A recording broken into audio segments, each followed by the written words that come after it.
पान नंबर 253 आहे. 488 नंबरचा पॉइंट सिद्धों का स्वरूप.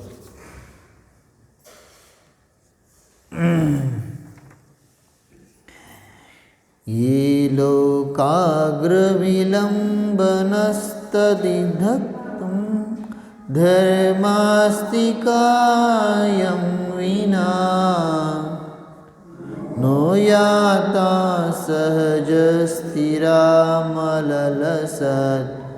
दृग्बोधसन्मूर्तयः सम्प्राप्ता कृतकृत्यतामसदृशा सिद्धा जगन्मङ्गलं नित्यानन्दसुधारसस्य च सदा पात्राणि ते पान्तु वः.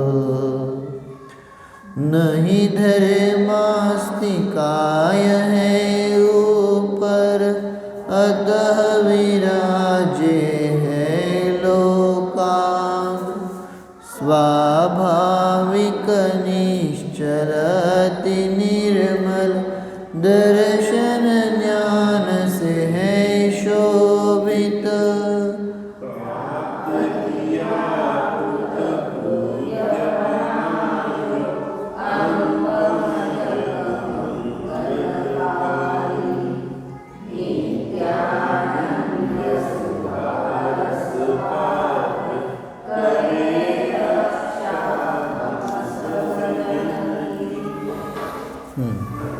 जो सिद्ध भगवान लोक के अग्रभाग में विराजमान हैं, जो धर्मास्तिकाय की सहायता से लोक के अग्रभाग में गए हैं, जिनका स्वरूप स्वाभाविक तथा निश्चल निर्मल ज्ञान दर्शन से शोभायमान है, जो कृतकृत्य है, जिनकी उपमा को कोई भी धारण नहीं कर सकता, जो समस्त जगत में मंगल करने वाले हैं तथा जो अविनाशी आनंद रूपी अमृत के पात्र है, ऐसे सिद्ध भगवान हमारी रक्षा करे. अर्थात सिद्ध भगवान को मेरा सदा नमस्कार है.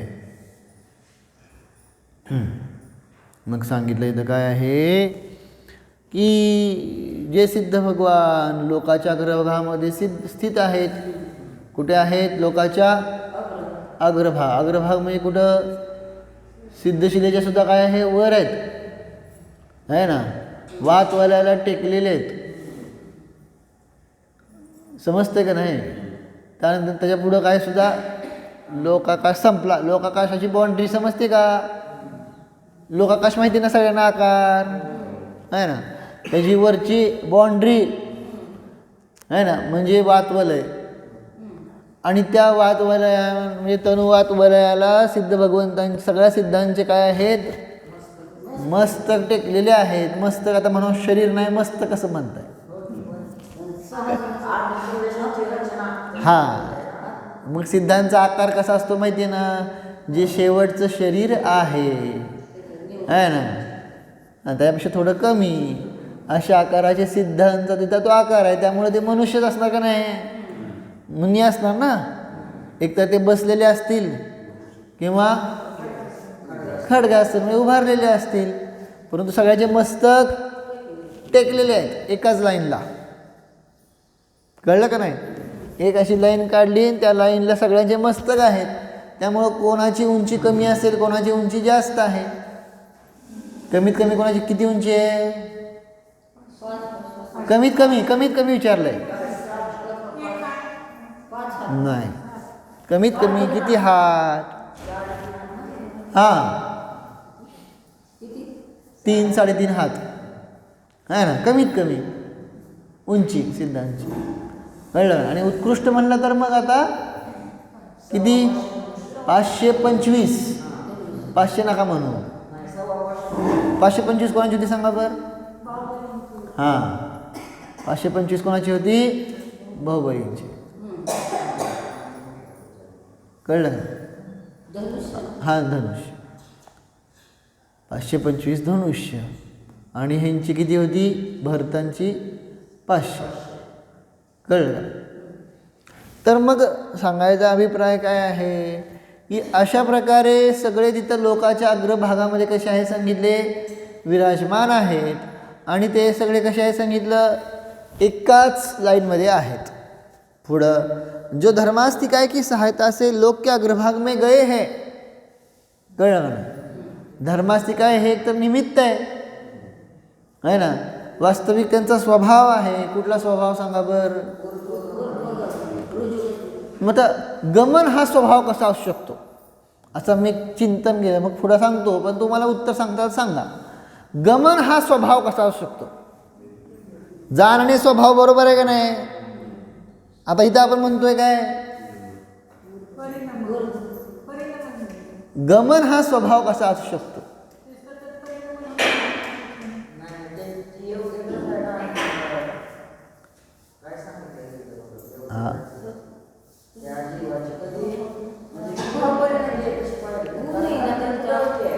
हा बघ गुण आहे ना. विसर सोड गई विसर आपण तिथं बघतो ना. तिथं सिद्धांचे त्यामध्ये काय आहे? स्वभावतः ऊर्ध्वगमन हा त्यांचा गुण आहे ना. गुण आहे का नाही? काय म्हणतोय? कुठला आहे ते? स्वभाव आहे का विभाव आहे? हा मग तो गुण आहे ना. तेच की बरोबर ते सांगतो. हां मग तेच म्हणतो मी. किंवा तत्त्वसूत्रामध्ये पण घडवलेलं आहे ना. कशा प्रकारे सांगितलं तिथं उदाहरण दिलीत का नाही?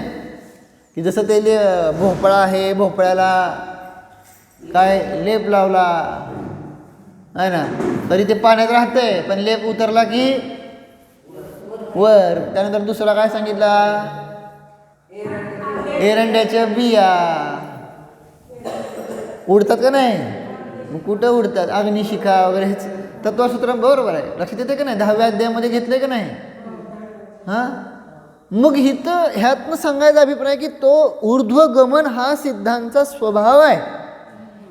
आता हितपर्यंत तुम्ही ऐकलेला आहात. माझा प्रश्न त्याच्या पुढचा आहे. गमन आता ऊर्ध्वतच जात आहेत हे बरोबर आहे. प्रश्न आहे गमन हा स्वभाव कसा असू शकतो? हा जीवाचा स्वभाव झाला का नाही? बर मग स्वभाव नाही का? गमन स्वभाव नाही?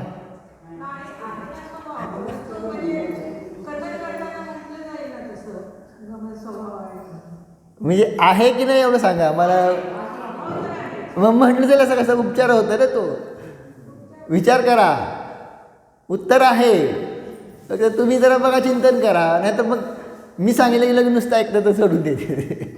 चिंतन करा. तुमच्याकडं अजून काहीतरी वेगळं चिंतन ऐकायला मिळेल मला किंवा वेगळा पॉईंट ऑफ व्ह्यू पाहायला मिळतो. कळलं का नाही? म्हणून मी एक फक्त प्रश्न ठेवतो तुम्हाला. सिद्धांचा स्वभाव काय आहे? ऊर्ध्वगमन. गमन स्वभाव कसा असू शकतो? गमन समजलं ना? अच्छा हा ऊर्ध्वगमन लिहिलं का नाही? पण ऊर्ध्वगमन स्वभाव म्हणजे वर जाणं. हां चालत तर थोडं असं असं चालणं हा लावत नाही. पायानं चालणं कधीच लावत नाही आपण. ते तर काय विषय संपला. जेव्हा 6व्या 7व्या गुणस्थानापासून जसे ते श्रेणी आरूढ झाले आहे का नाही? म्हणजे श्रेणी आरूढ झाल्यानंतर काय म्हणतात त्यांना? बरोबर आहे. क्रियादी शक्ती आहे की मी कुठं नाही म्हणतो. बरोबर आहे ते पण. आपण श्रेणी आरूढ झाल्यानंतर काय म्हणतात? श्रेणी आरूढ झालेल्या जीवाला काय म्हणतात? बरोबर आहे बरोबर आहे बरोबर आहे ना. स्वस्थान प्रमत्त आणि नंतर हां मग ते जसे सातिशय प्रमत्त झाले. कळलं का नाही? तिथून म्हणजे चालणे हा विषय संपलाच. मला अजून 2-3 प्रश्न त्याचे पण विचारायचे आहेत पण हळूहळू विचारतो आहे ना. आता एकदा सिद्धांत संपवतो नंतर मग तिच्याकडे. ठीक आहे ना? तर मग आता सिद्ध असे काय चालत वगैरे नाही आहे. तो गेला आहे असं स्वभाव. म्हणून तर ते उदाहरण दिलं होतं ना भोपळ्याचं लेप गेला की ऑटोमॅटिक तो निर्लेप झाला की ऑटोमॅटिक वर येतो. तशाप्रमाणे सांगितलं अष्टकर्म रहित झाले की ऑटोमॅटिक ते काय झाले, वर गेले. हा ऊर्ध्वगमन हा काय सांगितला, स्वभाव कर्माने किंवा कोणी लिहिलं नाही. आत्तापर्यंत जे गमन केलेलं आहे ते आपण कर्माधीन केलेलं आहे. ह्या जीवाचं जे गमन झालं आहे ते कर्माधीन आहे का नाही. एका गतीतून दुसऱ्या गतीमध्ये आहे ना, पहिल्यांदा कर्मरहित गमन झालंय. त्यामुळं तिथे ते स्वभावच आहे हे आत्ता सांगतोय, लक्षात येते का. पण प्रश्न आहे की गमन हा स्वभाव कसा लावायचा आहे का नाही. हां, तो तर आपण अध्यात्म घटवलं. गत्यंतर धातू ज्ञानात्मक असतात, त्यामुळं गमन म्हणजे जाणणं, हे तर अध्यात्म आहे. ह्याबद्दल मला काही हे नाही आहे. हां, पण गमन म्हणजे जाणच घ्यायचं आता आणि तो स्वभाव घ्यायचा आहे. कळलं का काय म्हणतोय. अध्यात्म घटवल्यावर ते बरोबर आहे, परंतु चिंतन करा. अजून काय क्रियावती शक्ती हे उत्तर बरोबर आहे, कारण क्रियावती शक्ती पण स्वाभाविकच आहे जीव आणि पुद्गलामध्ये. कळालं का नाही. त्यामुळं शुद्ध जीव पण गमन करतो आणि परमाणू पण गमन करतोय. हां, तो तर स्वभावच आहे ऊर्ध्वगमन करणं. एवढं शास्त्रात एवढं सुद्धा लिहिलेलं आहे की धर्मास्तिकायाच्या अभावात, धर्मास्तिकाया अभावात असं लिहिलं आहे का नाही तत्त्वसूत्रामध्ये. धर्मास्तिकायाचा अभाव असल्यामुळे ते त्याच्यावर जाऊ शकत नाहीत. आलं लक्षात. कशाच्या वर. हां, लोकाकाशाच्या वर, तनुवातवाल्याच्या वर. कळलं. मग ते ठीक आहे ना, ते निमित्ताच्या अपेक्षेने कथन आहे वगैरे, ते सगळं राहू द्या, नंतर पाहूया ती चर्चा. परंतु इम्पॉर्टंट आत्ता इथं विषय आहे की गमन हा स्वभाव आहे, कारण तुम्हाला आपल्याला त्याचं ध्यान करायचं आहे.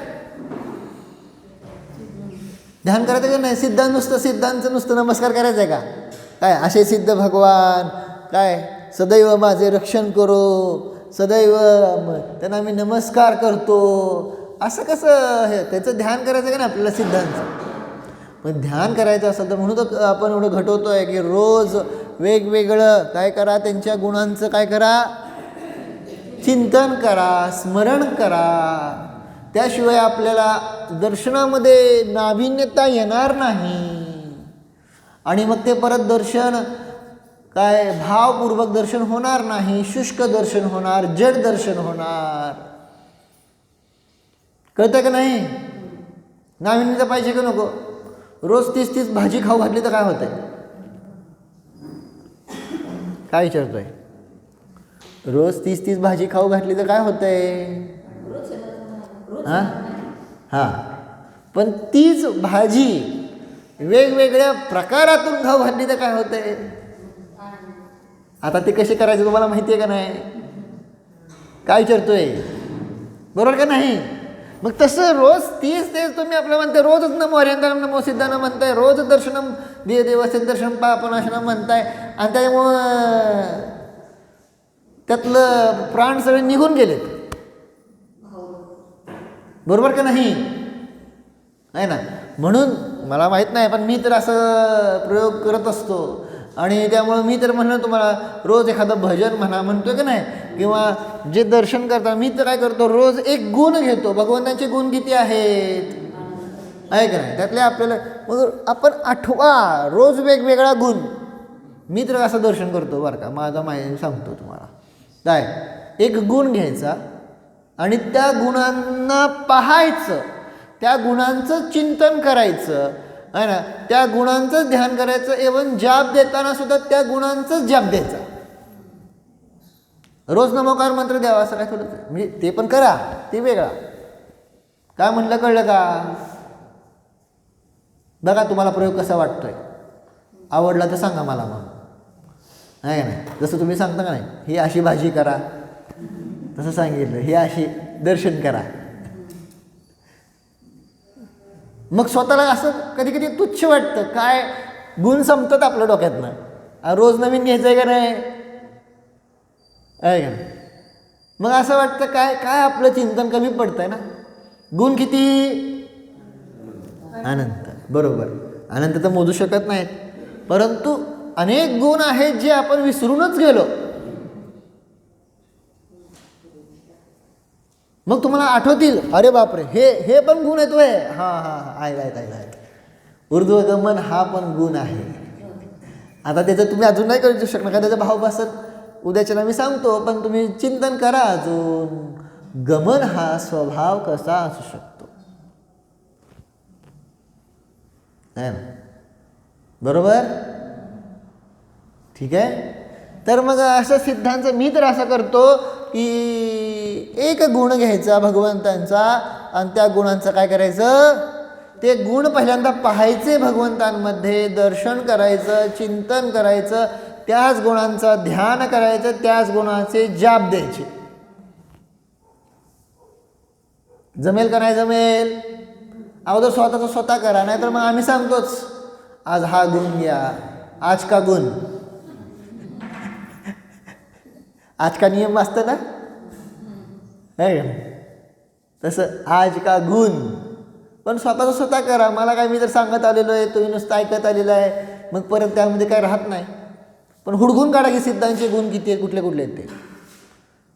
अरिहंतांचे, सिद्धांचे नाही तर अरिहंतांचे पहा.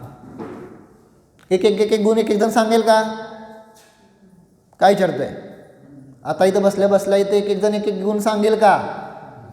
सुरू करूया, आहे ना, पुरुषापासून. जरा तुम्ही सोपे गुण सांगताल, अगोदर पुरुषांपासून, आहे का नाही? चला, एक गुण सांगा पाहुणे. अनंत ज्ञान आहे, बरोबर, ठीक आहे. हां भैया, अनंत शक्ती आहे, बरोबर. हां, अनंत दर्शन. पुढं मागं सांगा दिलीप काका.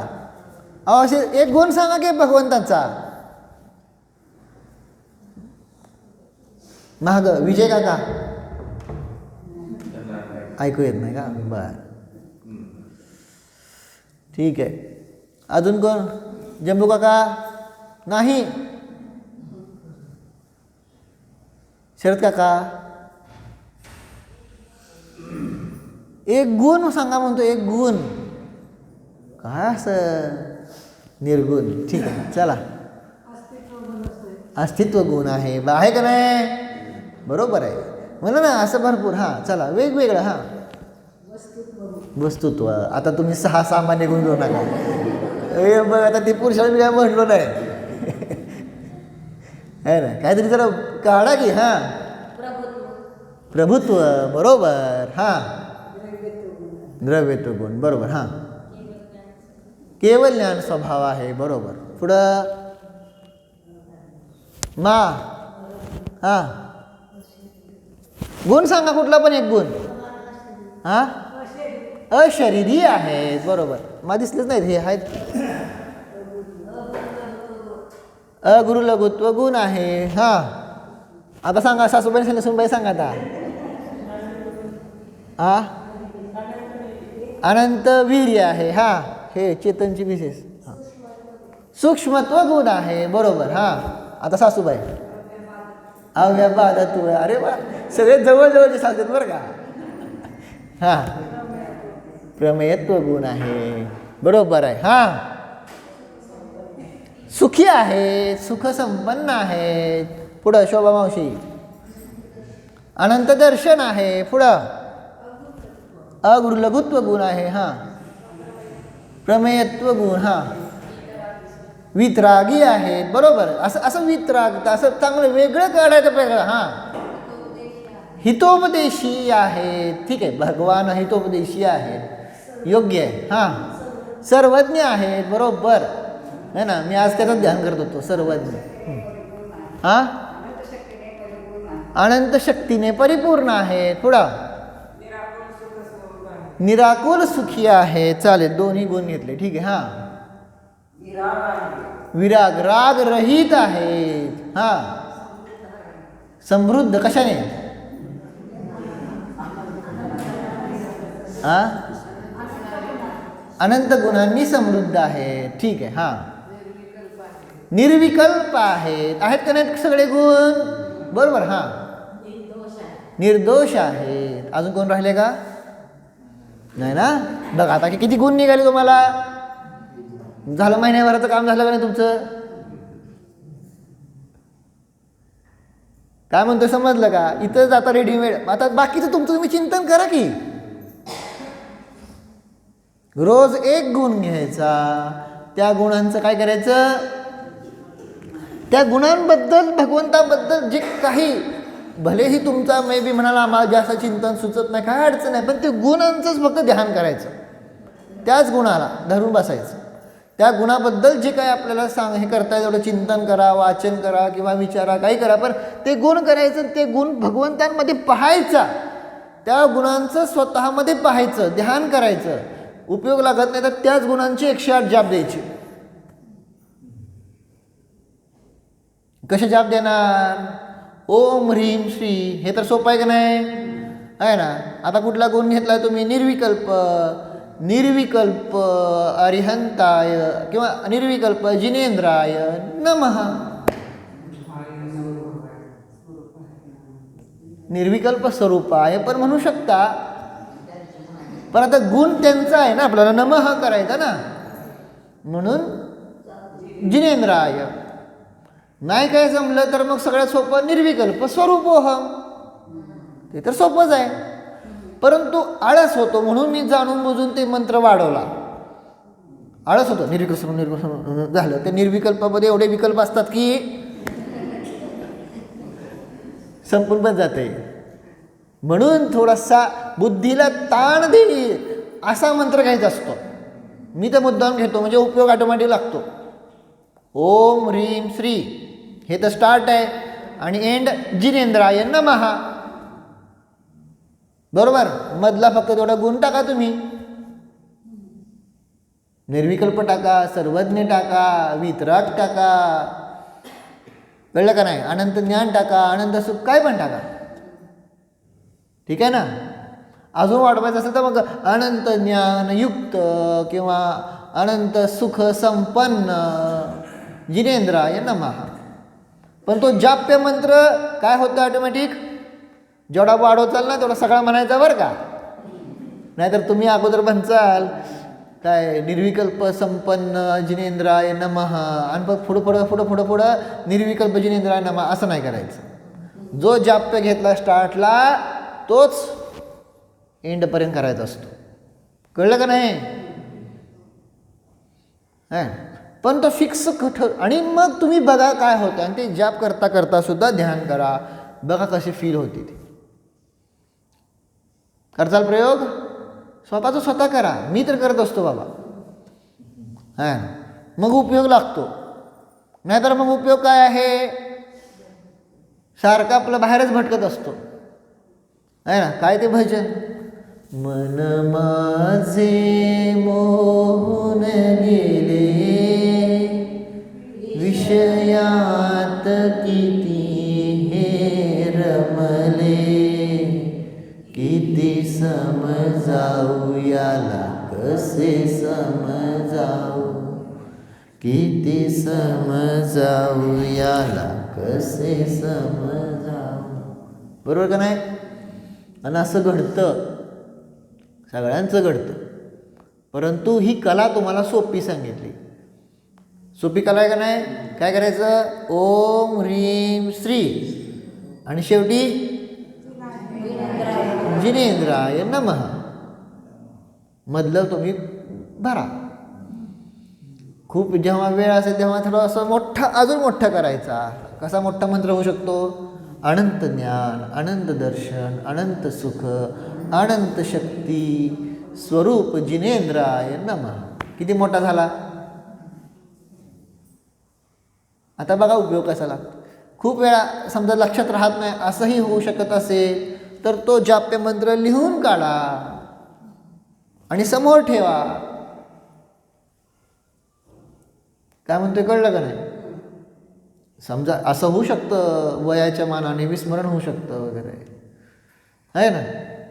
परंतु अशा प्रकारे काय करायचं आहे, वेगवेगळ्या गुणातून आहे ना जिनदर्शन करायचं. हां, कशाची विषय कशावर निघाला होता आपला? गुण. ऊर्ध्वगमन हा जो काय आहे स्वभाव आहे. तर ह्याच्यावर चिंतन करा बरं का. गमन हा स्वभाव कसं काय होऊ शकतो. हां, बाकीची चर्चा आपण उद्या मी सांगतोच, पण तुम्ही झाला तर प्रयत्न करा. पुढं, जिनका स्वरूप स्वाभाविक तथा निश्चल निर्मल ज्ञान दर्शन से शोभायमान है. ज्यांचं स्वरूप सांगितलं निश्चल निर्मल ज्ञान दर्शनाने कसं आहे शोभायमान आहे. कारण आता आपल्याला गुण पाहिजेत. आत्तापर्यंत आपण भगवंतांचे काय पाहिले होते, बाह्य वैभव सगळं बघितलंय का नाही.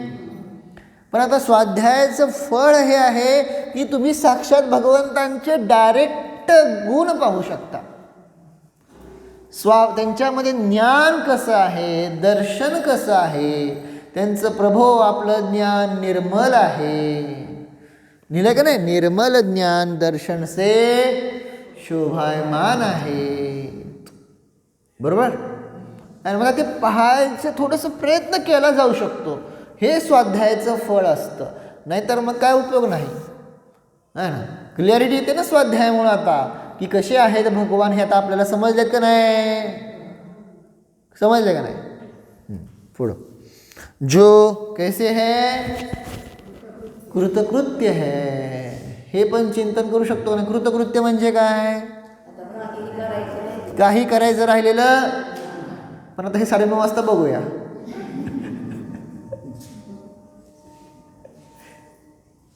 आहे की नाही. असं आहे, काही करायचं राहिलं नाही, कृतकृत्य आहे ना. काय करायचं काय. एकतर पराचं काय करू शकत नाही तरी करण्याची भावना जास्त आहे का नाही. आणि काही करून सुद्धा आपण म्हणाल तसं होत नाही. आपल्या म्हणण्यासारखं झालं तर बरं वाटतंय, नाही झालं तर दुःख होतंय. परंतु कसे आहेत प्रभू कृतकृत्य. काय करायचं राहिलेलं नाही. काय राहिलं का करायचं आहे ना. एक फक्त जाणत राहत आहेत है ना, म्हणून सुखी राहिले. असं चिंतन करू शकता. पुढं, जिनकी उपमा को कोई भी धारण नहीं कर सकता. अनुपम आहेत ना, है ना. ज्यांच्या उपमेला कोणीही धारण करून, बाकीच्या व्यवहारात आपण काय देतो, उपमा देतो का नाही, है ना. काय त्यांचा आवाज कोकिळेसारखा आहे ना. काय त्यांचं अक्षर मोत्यासारखं आहे. बरोबर का नाही. हां, अशी उपमा देता ना. पण भगवंतांना कशाची उपमा देणार. अहो ते अरूपी आहेत. उपमा देणार कशाची. सगळे उपमा देणारे पदार्थ रूपी आहेत आणि ते कसे आहेत अरूपी आहेत. त्यामुळे तुलना कशावर नाही होऊ शकत. म्हणून म्हणाले अनुपम आहेत है ना. पुढं त्यानंतर सांगितलं, जो समस्त जगत में मंगल करने वाले हैं तथा जो अविनाशी आनंद रूपी अमृत के पात्र है ना. जे सांगितले समस्त जगामध्ये मंगल करणारे आहेत. जगात सगळं मंगल करतात ना. अर्यंता मंगलम, सिद्धा मंगलम, साहू मंगलम, केवली पण तो धम्मो मंगलम है ना. पुढं मी जर थोडंसं फास्ट घेतो नाही तर संपत नाही ना. म्हणून जो समस्त जगत में मंगल करने वाले तथा जो अविनाशी आनंद रूपी अमृत के पात्र है. अविनाशी आनंद रूपी अमृताचे कसे आहे सांगितलं पात्र आहेत. किती सुंदर सुंदर विशेषण घेतात बघा. पात्र, पात्र समजते. पात्र म्हणजे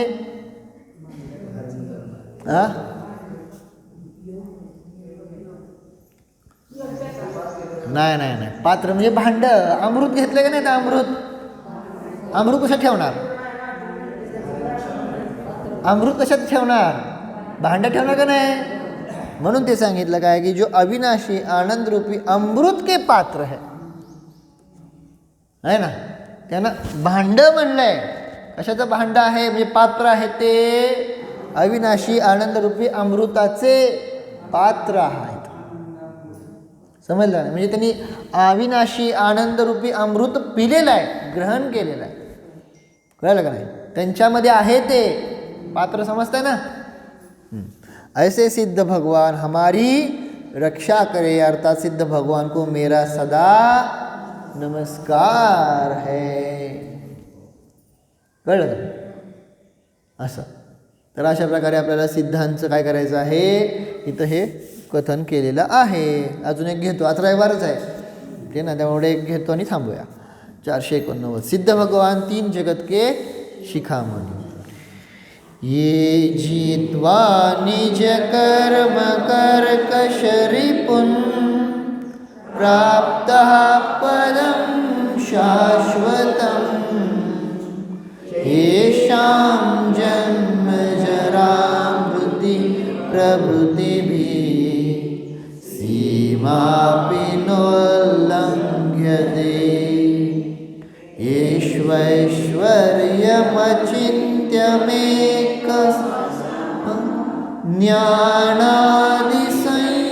ज्ञानादिसंयोजितं ते सन्तु त्रिजगच्छिखाग्रमणय सिद्धा मम श्रेयसे. कर्कश कर्म शत्रु को जीता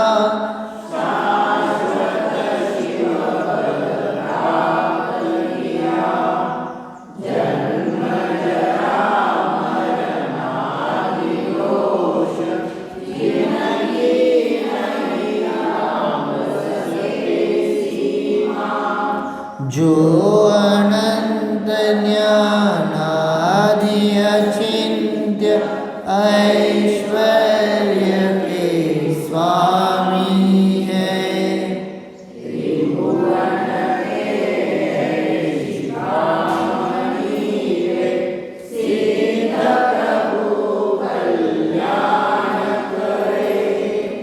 जो सिद्ध महाराज अपने समस्त कठोर कर्म रूपी वैरियों को जीतकर अविनाशी सिद्ध पद को प्राप्त हुए हैं, जन्म जरा मरण आदि 18 दोष जिनके पास फटकते भी नहीं हैं, तथा जो अनंत ज्ञानादि अचिंत्य ऐश्वर्य के धारी है, ऐसे 3 जगत के शिखामणि सिद्ध भगवान मेरा कल्याण करे. उन सिद्धों को मैं नमस्कार करता हूँ. कळलं? सोपं आहे ना. तरी सुद्धा आपल्याला थोडंसं सांगतो. पहिल्यांदा काय म्हणले, सिद्ध महाराज. महाराज आहेत का नाही? काय चर्चा आहे, महाराज आहेत की नाहीत? हां, आपल्याला महाराजच वाटत नाही ते. असं कधी कधी प्रश्न पडतो. आता आपल्याला दर्शन करायची सवय लागली आहे की नाही आपल्याला, हे प्रतिमेची जी कशी आहे, दगडाची आहे का नाही, बरोबर का नाही? आणि पण जर साक्षात अरिहंत असले तर ते खरे अरिहंत वाटतील का तुम्हाला? नाही का? आम्हाला काय पाहिजे? दगडाची मूर्ती पाहिजे. असं होईल का नाही? काय विचारतं? कारण ते जे साक्षात अरिहंत आहेत ते पण महाराजच आहेत. दिसायला कसे आहेत? मुनी समानच आहेत का नाही? वस्त्ररहित आहेत का नाही? कळलं का नाही? असं. आणि महाराज म्हणजे फक्त ते महाराज नाही, महाराज हा ना. शब्दच काय सांगतो? महान. राज म्हणजे विराजते, जे महानतेमध्ये राहतात. कळलं का नाही? ते काय आहेत? महाराज. महाराज कोणाला म्हणायचं? जे महानतेमध्ये राहतात. विराजते, राजते, विराजते इति महाराज. समजलं का? मग महानतेमध्ये राहतायत, राज्य करतायत. मग महानता कशात आहे?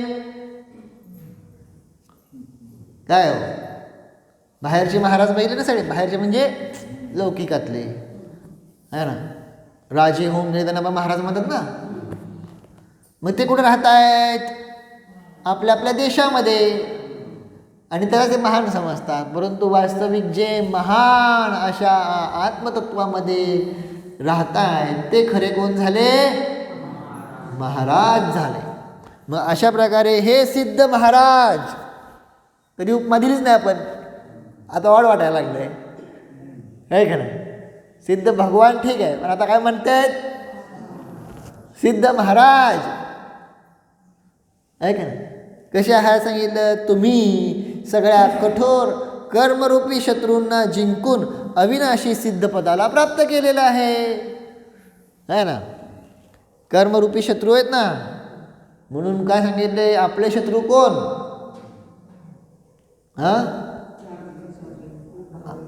आपले शत्रू कोण? आपण बांधलेले कर्म आहे का नाही? भाव कर्म, द्रव्य कर्म आहे ना, अपेक्षेने आहे ना. तर मग हे सगळे काय आहेत? शत्रू. त्यांना जिंकलेलं आहे. जन्म जरा मरण आदि 18 दोष जिनके पास फटकते भी नाही आहे. कळलं? जवळ पण येत नाहीत. कळलं का नाही? अशा प्रकारे निर्दोष आहेत. बरोबर का नाही? निर्दोष आपण लावतो का नाही? अरिहंतांचं लक्षण काय सांगतो? खऱ्या देवाचं लक्षण काय आहे? जे वितराग सर्वज्ञ हितोपदेशी आहेत. वितरागमध्ये सांगतो का नाही? जे 18 दोषांनी रहित आहेत. पाठशाळेमध्ये शिकवलं नाही. तर मग अशा प्रकारे जन्म जरा मरण इत्यादी किती आहेत? 18 दोष. 18 दोष कुठलेच माहिती आहे तुम्हाला? 18 दोष हुडकून काढचाल का? शास्त्रामध्ये आहेत का नाही 18 दोष? कुठल्या ग्रंथामध्ये आहेत? रत्नगण शावकाच्या मध्ये आहे. तत्वार सूत्रामध्ये पण आहे ना. नियमसारमध्ये पण आलेलं कथन आहे.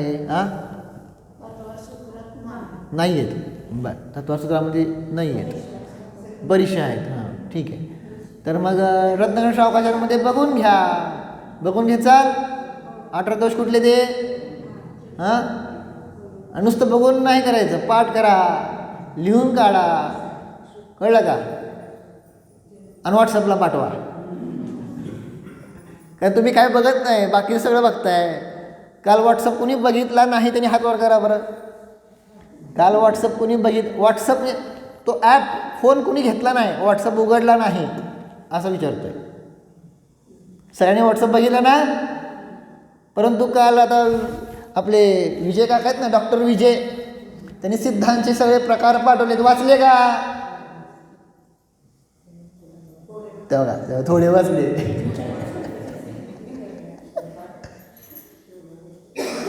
वाचा, अभ्यास करा. मी प्रश्न विचारणार आहे त्यावर आहे ना. कसे म्हणजे काय म्हणतो मला असं चिंतन चांगलं आहे. ऐकू येते का डॉक्टर साहेब? आवाज घेत नाही त्यांना. ठीक आहे. बर, हिथलं एक होता काय केला का नसतो?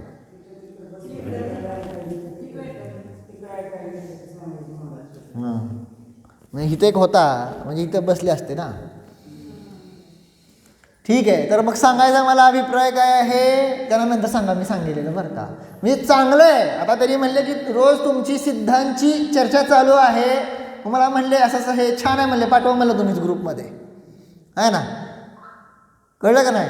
म्हणजे कसं त्याचं चिंतन, कुठं कुठं त्याचं काय काय वर्णन आलेलं आहे, काय काय आहे, कसं कसं, ह्याचं स्वतः आपण चिंतन करायला पाहिजे का नको आहे ना.